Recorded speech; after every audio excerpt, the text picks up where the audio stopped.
So without any further ado, I will turn the floor over to you, Dr. Ritter, and we look forward to what you have to tell us today. And thank you so much for being here and being part of We'll Work for Food. Yeah, thank you so much for having me. As was just mentioned, I have over decades worth of experience working in talent and organizational development with a focus on leadership development, performance management, and also founded Live for Yourself Consulting about 6.5 years ago, where I work one-on-one with executive leaders to help them create a career that they can say that they love. And confidence is a big C of the 3 C's of self-leadership and what tends to hold people back. So what I hope for us to go through today is to understand confidence a little bit more, to go over some of the myths, and then specifically reveal some of the keys that relate to building self-confidence as leaders. Now, it's going to be a lot of material, so you're going to have some homework, but I hope to add some value. And as I was told before about, how you go to these workshops, how do I make value from them? How do I make sure that something gets done because I attended this workshop, I spent this time? Well, the first thing that we need to do is make sure that we're focused.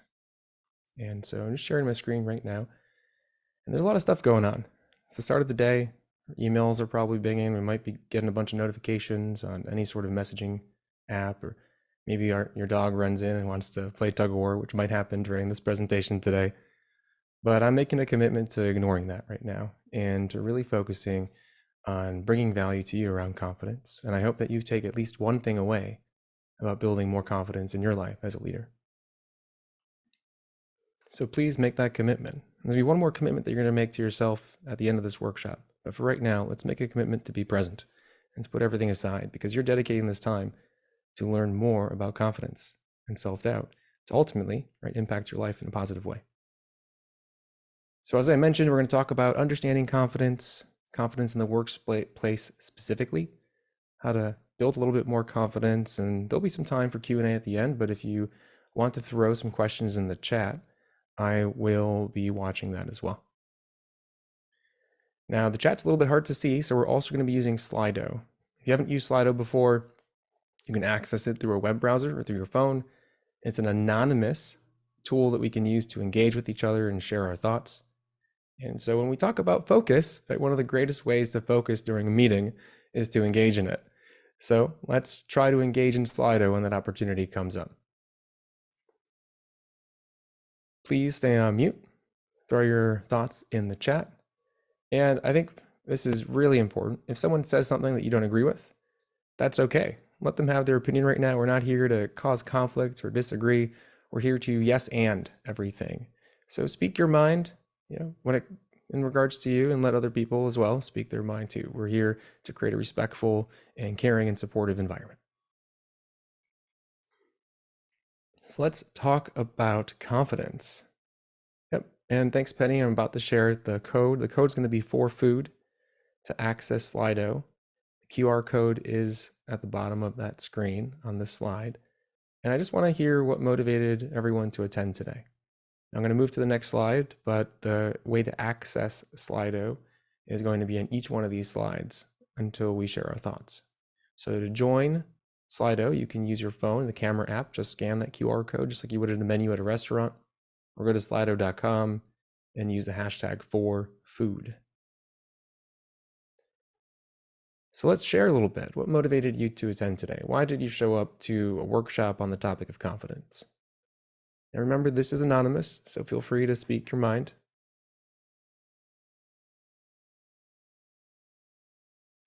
I've struggled personally with a lack of confidence in the past. It impacted my social relationships, even just the ability to be social, my executive presence. It impacted my ability to apply for certain jobs or ask for certain career growth opportunities. It also prevented me from creating boundaries at work. And so it led me to be pretty burnt out and resentful towards my leaders. So this is a great way to just test out Slido, because we're going to be using it a few other times today. So I'd love to hear from you. As an introvert, confidence has been a challenge. I'm a coach, so it will work, but also I put off doing things, which I think is about a lack of confidence. I love the messages too that are like, I just like showing up. That's awesome. I'm happy that you're here. Okay, great. Building confidence in a new career. Wonderful. And if you like Slido, by the way, this is a great tool to use in your meetings. Great way to show a little bit more professionalism and tech savviness, as well as to create anonymous engagement. So thanks for sharing. There's something that we don't all fully realize about confidence. None of us were born doubting ourselves. And that doubt was built up over time. Because I don't know one person that doesn't struggle at least a little bit with a lack of confidence and self-doubt. And so if we can accept the fact that we weren't born doubting ourselves, we weren't born thinking that we weren't good at presenting, we weren't born thinking that we can't say no to a meeting, we weren't born thinking that we weren't pretty enough or good enough or handsome enough, then maybe we can say that, okay, so maybe these beliefs that I have aren't exactly true. Maybe there's something not right about these critical thoughts that I'm thinking about myself. And that idea, the idea that, hey, maybe this doubt that I feel isn't a fact, is the first step to actually building self-confidence. Now, some people think that confidence comes from their possessions, or comes from their accomplishments, or comes from what people say about you, or comes from your past experiences and successes. But these are actually one of the worst places to source confidence from. Doesn't matter how much you have. I can tell you people that have probably much less that are confident. Doesn't matter how much you've accomplished. Doesn't matter if you've got that job or earned that promotion or in your terms were successful. Doesn't matter. It's actually not where confidence comes from. Doesn't matter what people say about you. Work with a lot of leaders who are in the public eye. And when you're in the public eye, you're going to get criticism. Or even just when you're in the workplace and you get constructive feedback and it was delivered probably in a pretty poor way, because a lot of people also need training on how to give feedback. Well, what they said isn't actually factual. Doesn't matter what they say about you. It might have been an experience, might have something that happened in a situation, but great, so you have some facts. And confidence for sure has nothing to do with your past. But a lack of confidence and self-doubt was completely created because of your past. Confidence is actually just a belief. Just a belief. There's nothing to do with reality outside of who you are as an individual, as who you are. Just sitting there right now listening to this, or whatever you're doing right now listening to this. Confidence is just a belief in two main things: your skills, so what you think you're capable of doing, and your qualities or traits, so the belief in who you are as an individual, as a person. And too often we use those other myths about what confidence is, like how much stuff we have, to define if we are good enough, when in actuality, that belief can't come from anywhere else other than from ourselves.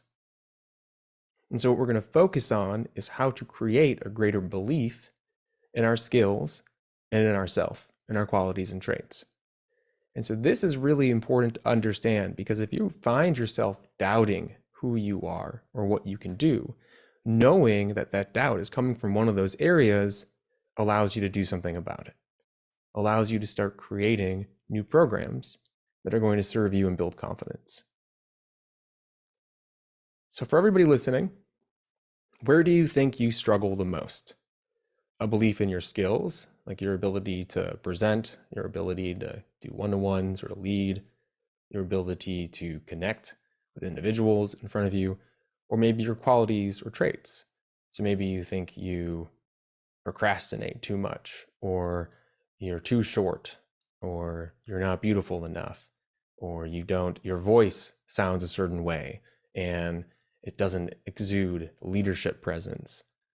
So when you think about where you lack confidence, where you struggle with a belief, which of these areas does it fall into? And I've been using the word lack confidence a lot. And one of the main, I think, triggers for a lot of people is saying, hey, I think you doubt yourself. Hey, I think you lack confidence. because it's almost like, shouldn't we be confident? But being able to face the fact that we all have self-doubt, that we all lack a certain sense of confidence in who we are, can hopefully normalize the fact that this is something to work with, something to build from. Because lacking confidence and having self-doubt doesn't actually mean you lack anything. It just means that you have a belief that you do. So this is something that I'd love for you to write down, that you either struggle with qualities or traits, or struggle with skills, or maybe both. And then maybe as a homework assignment, write down the things that you struggle in terms of having confidence with. What are those qualities or traits? What are those skills? Because so often we feel self-doubt and then we just say that we don't have confidence. We let that control our actions instead of diving in a little bit deeper and truly understanding where this comes from. And when we can focus on where it comes from, then we can actually talk back to it and say, oh, that's not a fact. That's not true. This is why. But why do we feel this way? Why do we all lack confidence and self-doubt? And so it's something as simple as just understanding that we've all had experiences in our life that have become programs, because our brain likes to keep things simple. Our brain likes to say, oh, that was bad, or that didn't feel good, so don't do it again. Avoid it. Make sure you stay safe. I didn't like feeling that way. And so your previous experiences have become programs to ensure that you pay attention to situations that might cause you harm and might not be helpful to you, even though they would. So for example, saying no to a meeting so you could go attend a function for your kids, or so you can go to the gym like you wanted to, or saying no to a meeting because you've just worked a 12-hour day and you need some boundaries to refresh or connect with your partner or connect with yourself. Your brain goes, wait, no, that's scary. That doesn't make you safe. What if someone thinks of you a certain way, or what if you lose your job? And because somewhere in your past, you've learned that saying no at work leads to negative outcomes, and you've built this fear. And so confidence is just an alarm system for you to pay attention. It's not a fact. It's just saying, hey, the thing that's in front of you right now, the choice you have to make, even if you want it, it might be risky. And for some people, that alarm system is so strong that it changes and impacts your actions. Because we all have self-doubt.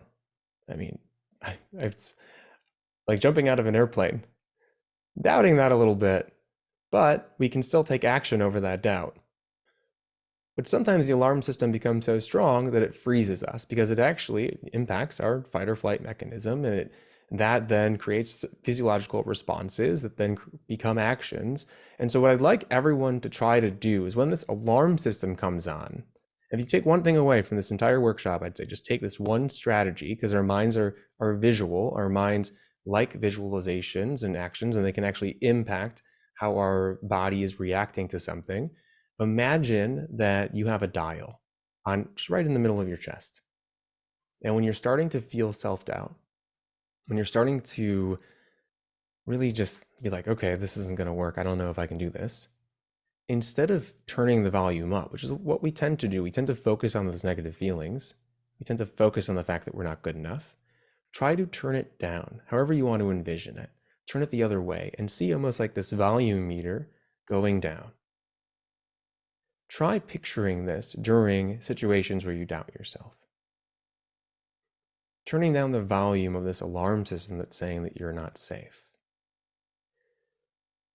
This should help you deal with certain situations where you lack confidence, and help maybe turn it down just enough where you take some action that's uncomfortable. Now we're going to get into some more specific kind of homework assignments around building confidence, but this simple exercise has been proven to work with a lot of my clients. I do it myself. So please try this out. It may seem a little silly. You can even buy a little volume button. You can walk around with a remote control and turn it down when you want. Just don't put batteries in it. You might end up turning down some people's TVs around you. But try this out. Let's accept that this strategy might work for us next time we are feeling a high level of self-doubt. And this is so important because self-doubt in the workplace limits us. we either maybe work more or say yes to work that we don't care about. Maybe we work less because we're worried about the spotlight hitting us. We tend not to be able to form concise and clear sentences and make our point because we're so in our head wondering what people are thinking about us. And if we can create a higher level of self-confidence in the workplace, you're more likely to do work that energizes you. You're more likely to set boundaries where you prevent resentment from growing and frustration and stress. You're more likely to say yes to new opportunities and put yourself in the spotlight. So maybe even do some cross-functional meetings or skip level meetings with other leaders to highlight your own work. You're more likely to put yourself, like praise yourself so that your work gets represented for the greatness that it is. Because so often individuals that I work with think, oh, I work hard. I'm a high achiever. I do my work. I just don't like being in the spotlight. Why am I not promoted? Why don't I get these opportunities that other people are doing? Because confidence in the workplace is part of executive presence, and part of presence is being present. And people get promoted because people know of the work that they're doing, not because that there is work getting done. So confidence can help you stand up, right, and stand out. The other thing it does is it tends to build more trusted relationships because you're not so afraid of other people in your organization. And also boundaries and clear communication builds greater trust.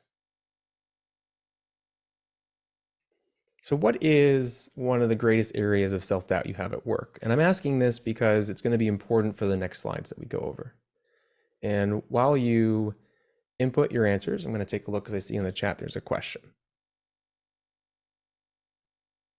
Why is the response to I do not have confidence in skill X talking yourself into that confidence instead of seeking training and experience to develop skill X? Karen, can you rephrase that?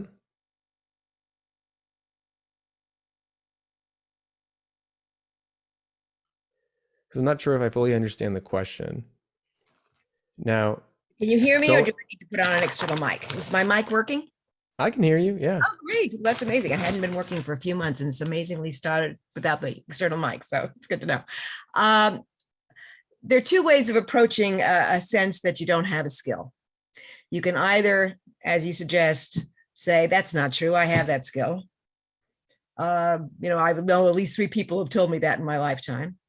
Or you can look at that sense that you don't have the skill and say, maybe I need some additional training and some experience. So I'm going to take a course, or I'm going to go to someone who I believe does have that skill and ask for mentorship and guidance. Correct. Yeah, very true. Yep. So there are 2 different ways to. Why is better than the latter? I don't think either is better than the other.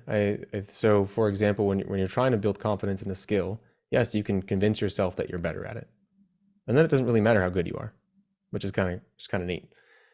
Or you can go get better at it. Either way works.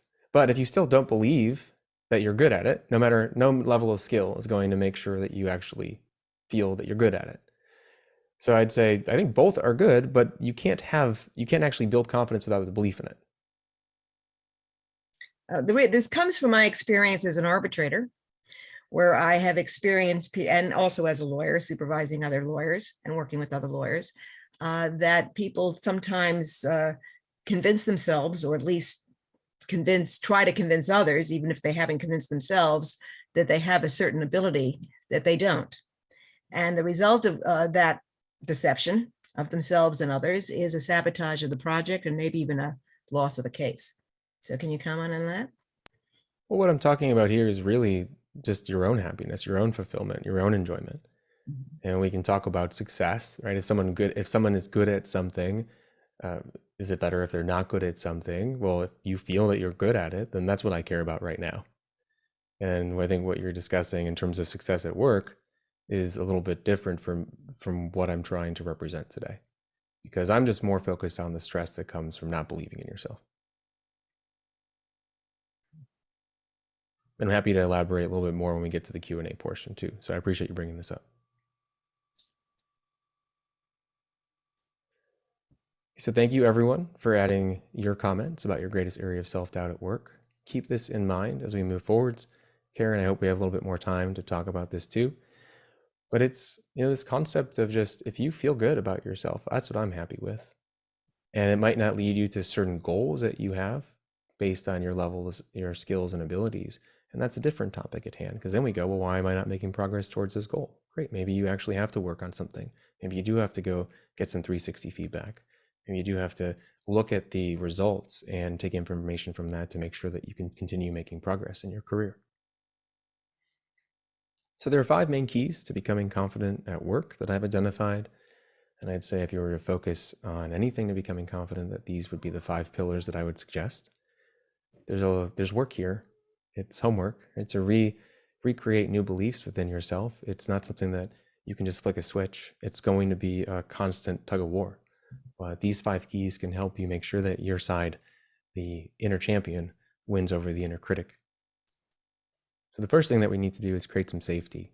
It tends to get in the way of people being confident in the workplace is that they don't feel safe.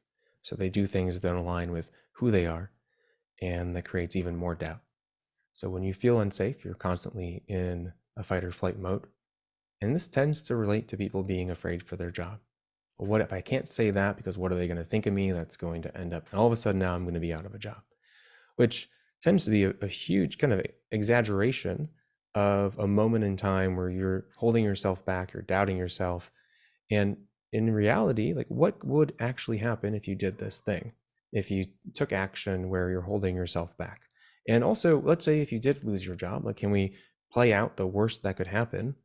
And I'd suggest whenever you're doubting yourself from taking action because of fear, you play out what is the worst thing that could happen?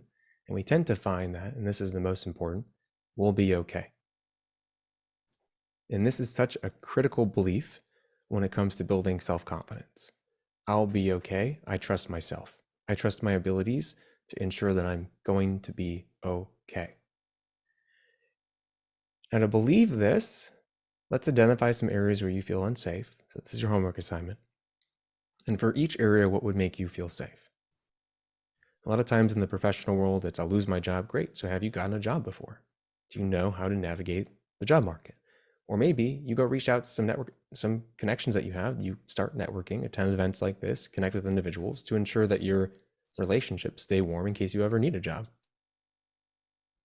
Or maybe it's something about finances. Okay, so what do you need to do to feel safe financially? Maybe it's get another stream of income. Maybe it's save a little bit more than you have been. But we want to create a sense of safety. When you have the sense of safety, a lot of opportunities can arise. So after you feel safe, okay, I'm going to be okay, then we have to understand, well, who are we? What do we stand for? Why are we going into work? When we have a vision, we understand who we are at our core, our values, we stop worrying as much about what other people think about us. So a great example of this when you walk in a room to network. One of the greatest areas of self-doubt is someone asking you, what do you do? Someone asking you a simple question about who you are. And that doubt comes from because we aren't exactly sure. And that lack of clarity, sitting in that ambiguity about what we stand for, what our vision is, why we do the work that we do, and who we are personally, allows other people's opinions of us to matter. But when you can get specific about who you are, other people's opinions don't matter because they're just opinions, and you recognize them as opinions instead of facts. So this may seem like a very lofty question. What do I stand for? Why do you work? So to get a little bit more specific, I would suggest looking back and say, well, what are my skills? What have I learned how to do over the years? For me, they're really easy, but for a lot of other people that haven't had my experiences or my education or haven't worked where I worked, they're not.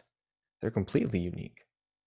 At the same time, what have my life experiences been like? What is my personal story? And what do all those things, when you put them together, mean about me? And just free write. Do a little bit of a brain dump. This is a really fun journaling exercise. I highly suggest it. If you can have a pen or paper and write this out, it's a lot more effective than typing it.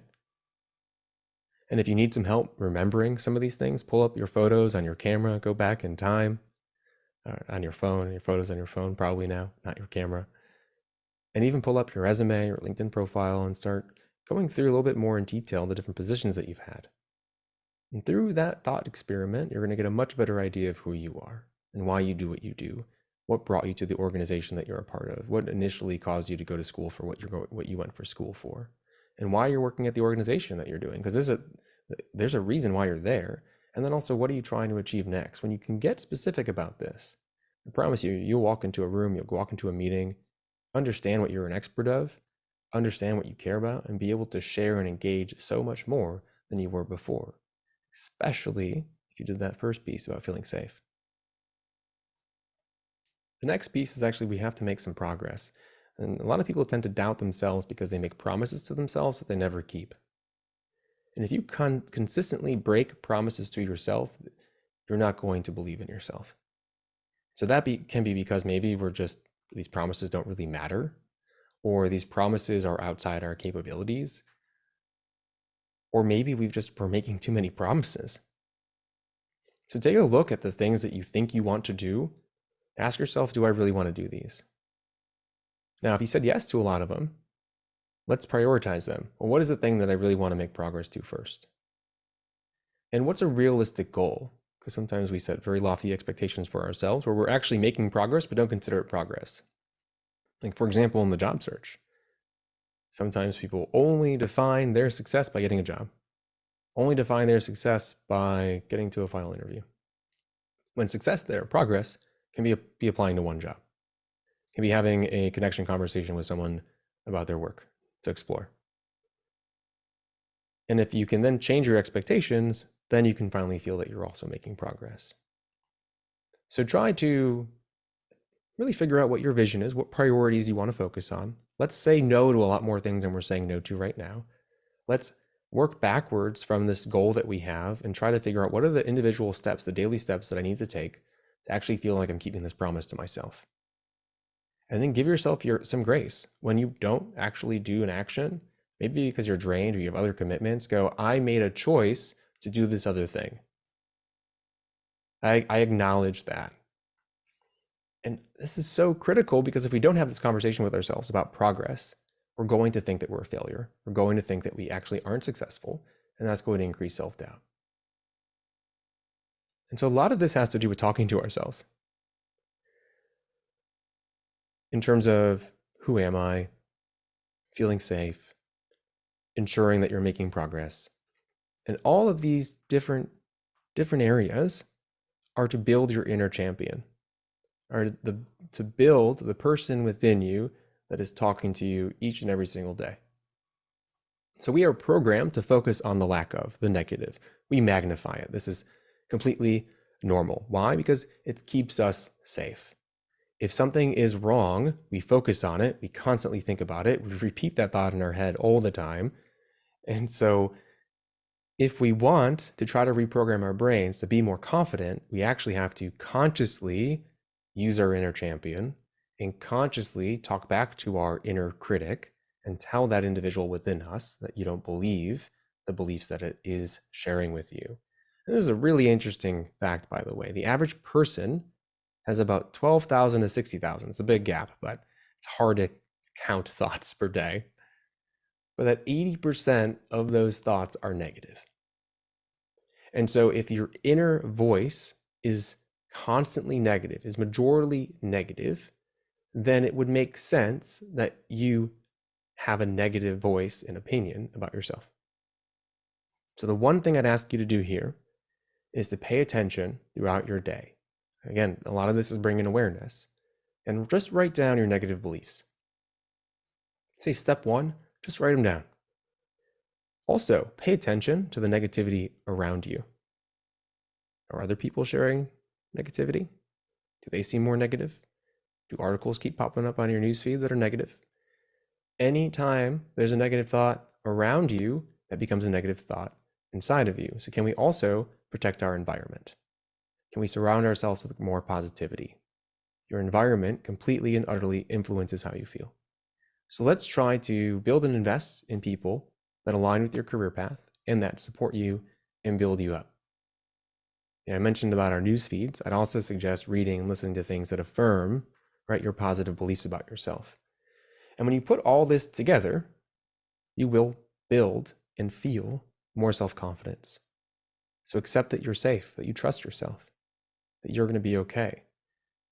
And why? Because I believe in who I am and what I stand for. So you define your values and vision, and you're just doing little things to make progress. You're taking away the to-do list, and you're maybe making like a what's next list, or what do I want? What's the number one priority today list? And everything else can stay in this other kind of holding area. And then are going to pay attention to your thoughts and just build awareness to the positivity within you and the negativity within you. And then surround yourself, make it easier for you to be more positive by surrounding yourself with positivity. And if you have any direct reports, if we have any leaders on the call today that are struggling with confidence, you can do these things for them too. So the same thing that would work for you would work for them. Help them feel safe. In your one-on-ones, talk about who they are, what they care about, why they're there, what they want to work on. Help them see that they're making progress. Check in on their number one priorities, reduce their to-do list. Give them positive feedback. By the way, so the ratio when it comes to feedback and giving positive to constructive feedback is around 5 to 7 to 1 for your feedback to be influential, meaning that it takes 5 to 7 positive remarks for that one constructive remark not to actually tear them down. It's incredible when you think about it, which means that you probably need to give some sort of positive and constructive feedback to someone every time you see them. And then ensure that around them, that their relationships and the environment is surrounded with positivity to the best of your ability. So if you had confidence at work, what is one thing that you do differently right now on this call? What is one action that you would take? Throw it in Slido. What is one thing that you would do differently? I was working with a client yesterday who was going to go to their boss and actually ask to be taken off of a client project and to be put on a different type of work. I have another client who's actually going to be switching functions and departments. I have another client who's going to go to their leader and ask for feedback. That's a big one. As you speak up more, insist on my position, more on critical decisions. Wonderful. I have another client who actually, by focusing on one person in the room and doing a little bit more meeting prep, has built his confidence up in group settings and is able to fully engage in meetings like he hasn't before. Because when you don't engage in meetings and share your thoughts, you have to do a bunch of follow-up meetings to actually get clarity and to figure out what needs to get done. But also you get seen as someone that's not a leader, that maybe is also distracted and not paying attention and disengaged. Okay, thank you for sharing. So I'd like for everyone to take those thoughts and make them a commitment. You can share them in the chat if you want, or just make it to yourself. Because confidence is a belief, but that belief is created through a conscious commitment to yourself. Because we live in a world that is constantly beating us down, that is filled with negativity, and our brains want to focus on the things that are wrong because of things that's going to keep us safe. So confidence is a commitment to the belief that no matter what, you believe in yourself. And if you keep practicing this, like you wake up in the morning and tell yourself your commitments and take action on those 5 keys, then that belief will get stronger.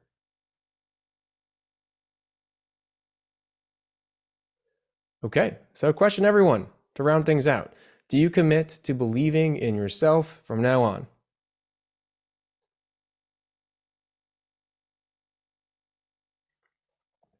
And there's a question in the chat as everyone answers that. Do you ever find that some people have trouble with confidence on a one-on-one basis, but not in large groups?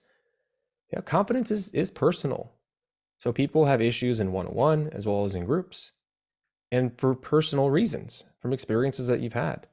So very much so, yeah, especially with certain types of people. And so it's totally normal to have confidence in those situations. And Richard, is it true that the world is beating you down? If you let it, if you focus on the negative aspects of things, which it's easy to when you are not in a positive environment and you focus on self-doubt and a lack of confidence. It's not true, it's not a fact, but it can be depending on where your perception is. I actually personally created an environment around myself that's filled with confidence. That's filled in the belief that I am capable and able to create whatever I want to create in the world. And it is a constant thing that I work on. I wake up, tell myself that. I focus on self-confidence. I focus on the priorities. I make sure that I value the progress that I'm making. Instead of comparing myself to other people or allowing negative thoughts to seep in and influence what I believe about myself. So thank you, everyone. Just to reiterate, I have founded Live for Yourself Consulting, where we implement research-based leadership development, professional branding and executive presence for leaders and soon-to-be executive leaders, as well as cultivate career fulfillment. And confidence is a big part of that career fulfillment. Just so you know, we've worked for a variety of industries and organizations. So if you're wondering, this won't work for me, I promise you that it will. Try at least one thing out from our workshop today. I want to make sure that we get to the Q&A, but also there's a giveaway. So if you liked what you heard today, but want something a little bit more one-on-one, feel free to join our giveaway. It's a leadership development session. Focus on anything that you want to focus on. This does not appear on the screen, but if you want, you can enter your email to win a leadership and career development session. And while people enter this a little bit of a raffle, I'll reach out to 3 winners actually at the end, not just one. So chances are good that you might win a session. While you enter your emails there, I'll actually answer some other questions that have popped up. It's a random question. I love your microphone. Really cool. Thanks. Thank you. This is a Shure SM7B. It is connected to a cloud filter and then a Focusrite Scarlett, I think 3rd gen module to make sure the sound comes out okay. If you have any questions about this setup, feel free to ping me on LinkedIn, Dr. Benjamin Ritter. I'm happy to share it with you. There was a lot of research that went into choosing this one specifically. Let's see, can you share an example of something that has changed for you, result of a greater self-belief? Yeah, so when I was my whole journey into coaching was because I felt ostracized, ridiculed, and laughed at in social situations. I had no self-confidence in myself. And that it was terrible. You walk into a group and think everyone's laughing at you, so you don't say anything, you hold back, and then you're awkward when you do share something. So I built a belief in myself that it doesn't matter what people think. And so I focused on the belief within me and talked to that inner critic. But then also from the skill perspective, I went out and just put myself in random social situations. I learned about social dynamics, like how to win friends and influence people, and persuasion and influence. And through the experiential side, actually going out there, putting myself in uncomfortable situations, and then the understanding my beliefs and reframing them and making sure that they were positive, I was able to build that confidence. Where now, right, I'm in workshops with 100 people, 100 leaders in the room. I'm in online webinars and workshops with thousands of people in a room. I work with executives that have 40 years of experience that are running major global corporations, etc. And so it took a lot of focus and hard work to reprogram that belief, but that's an example. So I'll pull it over to Q&A and see if there's any other questions. It looked like, Jean, you wanted to jump in? I was going to say there are some questions here, excuse me, in the chat. But then does anybody have questions here? We can go ahead, and if you want to raise your hand or unmute yourself and ask Dr. Ritter a question. It's a small enough group we can do that. We do have a few minutes here, so it'd be nice. Well, I saw 2 questions so far too, so I'm not sure if I should answer. I have one in direct message and one in Slido. Go ahead, please. Touch on. Yes. So with fostering confidence in kids, I'm sure there are more specifics around this, but I'd say do those same keys for them. So if you think about what sort of material are they reading, is it positive or is it negative? So how do you create an environment that is positive around them? How do you help them feel like they're making progress towards the things that they care about? And how do you even understand the things that they care about as an individual? How do you make sure that they feel safe? So no matter if they make a mistake, that failure doesn't exist, that it's all about progress. And you can have these types of conversations with kids, surprisingly, right? Do you think that sometimes these topics are a little bit far reaching? But at the same time, if you role model these specific key areas that we discussed today, they also will learn from you completely. So hope that adds a little bit of value. I'm not a parenting expert, but these same keys will work for kids as well.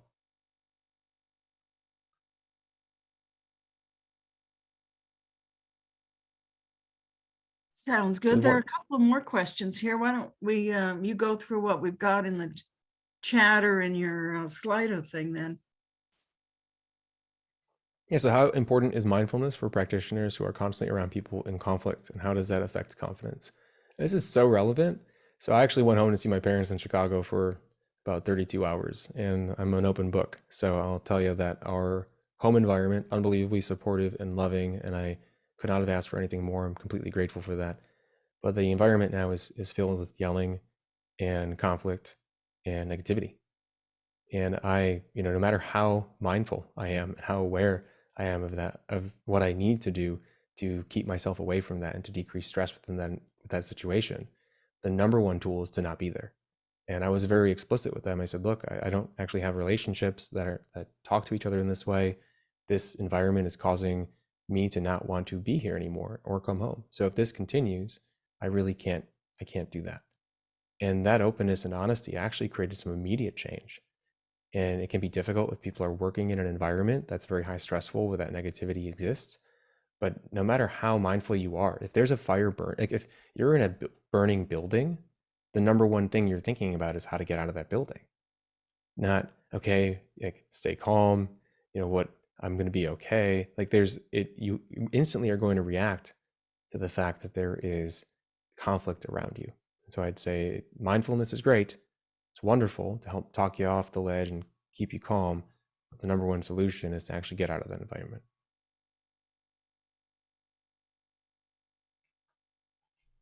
Dr. Ritter, following up on that, most of these folks that are here attending today or who will watch the recording are attorneys or are mediators, arbitrators, some attorneys, some not attorneys, people in professional fields where there is a lot of conflict, and they are in the conflict or dispute resolution business in one form or another. And so that's a nice example of what you gave, about talking to your family and all.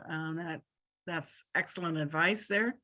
But for people who deal with conflict day in and day out, helping others resolve their disputes, you unfortunately can't just leave it behind. So any special thoughts or comments there?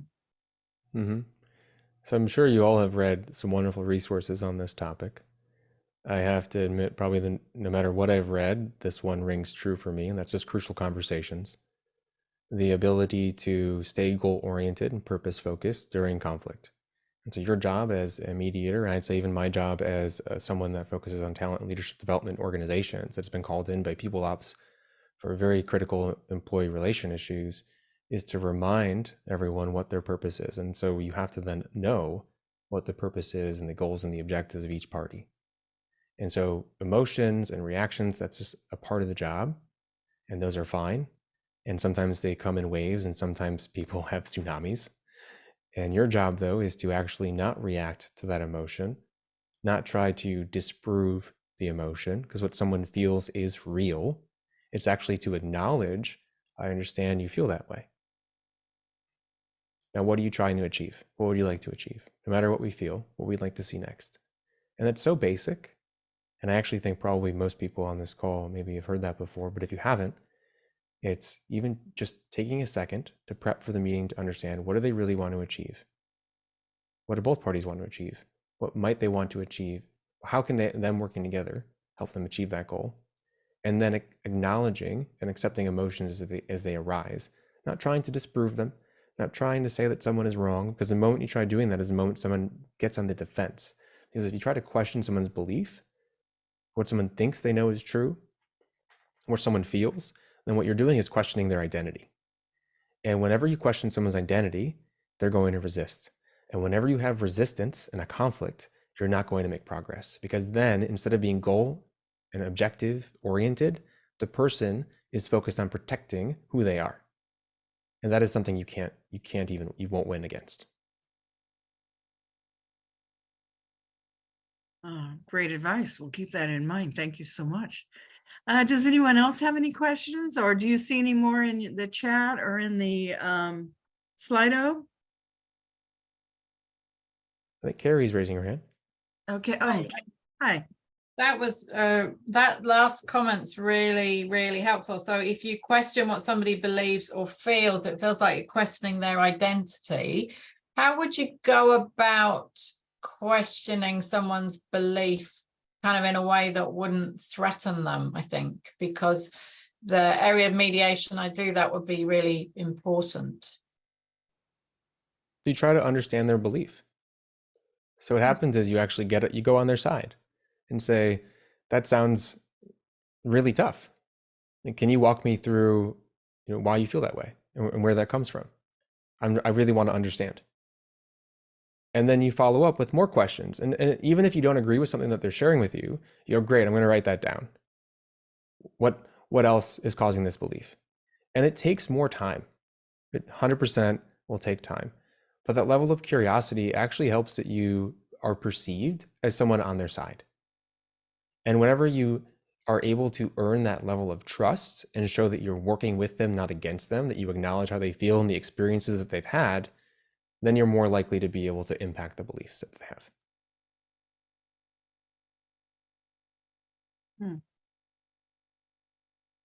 But yet we are neutrals when we're mediators and yeah, there's a great, so it's just a coaching skill set. So if you're looking for more information on this, I highly recommend the book The Coaching Habit. And he also, the author of that book, I don't remember his name right at the moment, but he has a good TED Talk as well. So if you look up The Coaching Habit TED Talk, you'll probably find him. And he has like an 8-question cycle on just, and what else, and what else, and what else, and what's the real problem here for you? And so what you're doing is you don't have to actually say that you agree with them, but you're just trying to understand where their beliefs come from and really get to the heart of it. Oh, thank you, Penny. Appreciate that. Michael Bungay Stanier, Stanier. Thank you very much. That's the author. Okay, well, this is fascinating. What time is it? It's 10 minutes till the top of the hour. We've got a few more minutes. If anybody wants to ask any more questions of Dr. Ritter while we have him, it's such an honor and a pleasure to have him with us today. Dr. Ritter, I apologize if I missed this at the beginning because it took me a second or two to log on. What was your background? What is your doctorate in, and what is your background that informs your coaching substance? Yeah, so I have a doctorate in organizational leadership from Pepperdine, the Graduate School of Education and Psychology. Did not get to go to Mount Malibu, sadly. That was in West LA. If you know the area, it's very different. And my research and the things that I care most deeply about was in relationship to value congruence and job satisfaction. So if you want to research study, I published the relationship between person job value congruence and intrinsic and extrinsic job satisfaction. And then my personal background, I was most recently the head of talent development at Technova, a life sciences manufacturing organization, where I was responsible for organizational leadership development work. And then before that, I worked for YPO as a regional learning director. And throughout all that, I've been coaching probably for the past decade specifically. And then in a university setting, and then in a variety of other settings like internet and finance, moving forward from there. Thank you.